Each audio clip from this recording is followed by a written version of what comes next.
Pentagon के हवाले से अहम खबर सामने आ गई। अमरीकी महकमा दिफा पेंटागन ने इंतहाई हसास अमरीकी दस्तावेजात का अफशा होना कौमी सलामती के लिए इंतहाई संगीन तरीन खतरा करार दे दिया। गुज़िश्ता दिनों अमरीका और नेटो का खुफिया मंसूबा समाजी राब्तों की वेबसाइट पर जारी कर दिया गया।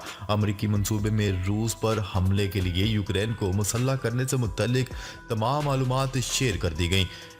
जंगी मंसूबे में यूक्रेनियों की गैर मामूली अमवात का भी तस्करा किया गया। रिपोर्ट्स के मुताबिक इन दस्तावेजात में दावा किया गया था कि जंग में अब तक 71,500 यूक्रेनी फौजी हलाक हो चुके हैं, जबकि जंग में 16,000 से 17,000 रूसी फौजी भी मारे जा चुके हैं।